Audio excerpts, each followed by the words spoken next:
සුබ උදෑසනක් වන අද දින ලස්සන දවසක් නිසා පළවන දේව ප්‍රකාශනය ගැන මෙනෙහි කරමු.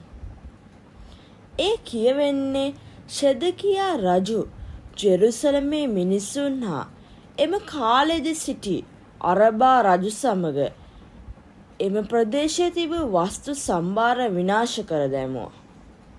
ඒ කාගේ හැකියාවද? ෂෙදකියා රජුගේද? මිනිස් බලයේද? නැත, ඒ දෙවිදුගේ කැමැත්ත අනුව සිද්ධ වූ දෙයකි. අතීතයේ ජෙරුසලම ප්‍රචලිත වුණු ස්ථානයක්. එම මිනිස්සු සෞභාග්‍යමත් ජීවිතයක් ගත කළා. ඒත් ඔවුන් සිතුවේ ඔවුන්ගේ තනි උත්සාහය කියලා. එහෙම නෑ. එය වූයේ දෙවිදුගේ ආදරය හා දෙවිදු මත මිනිසා යැපීම නිසාය. ටිකෙන් ටික මිනිස්සු ඉන්න ජෙරුසලම සෞභාග්‍යයේ ජීවිතය ලැබුවා. දෙවිදුගේ ආදරය අමතක වුණා. එවිට ඔවුන්ට ඔවුන්ගේ ආඩම්බරකම් වර්ධනය වී ආත්මාර්ථකාමී ජීවිතයක් ගත කිරීමට හිතුණා. ඒකෙන් තමයි දේව සම්බතාව බිඳ වැටුනේ.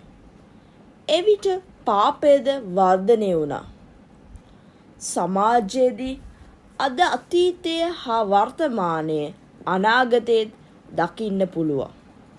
කොච්චර පොහොසත් දුප්පත්ව උසස් පහත් හිටියට මෙම ලෝකයේදී අප පාපයට වැටුනොත් අප අකාලේ ජීවිතේ විනාශ කරගන්නවා.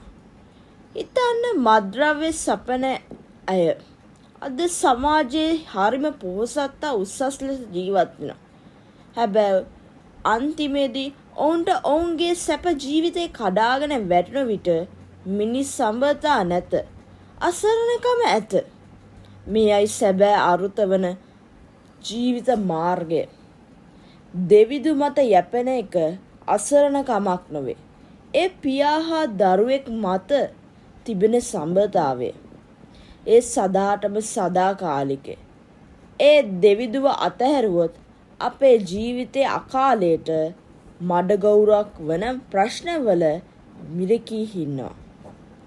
සුදු සුවිශේෂය කියනවා දෙවියන් වහන්සේ සියල්ල කළ හැකි කියලා. ලාදුරු රෝගියා සුව වුණේ එම රෝගියාගේ දෙවිදු ප්‍රේමය හා සානුකම්පිතය නිසාත්. ඊට වඩා ඔහුගේ විශ්වාසය දැඩි නිසාය. අද අපි එන ප්‍රශ්නවලදී අපේ විශ්වාස කොහෙද තියෙන්නේ? ලෞකික දේවල් තුලද හෝ දෙවිදු තුලද? ඔබ සිතන්න. ඔබට ජේසු පිහිටයි.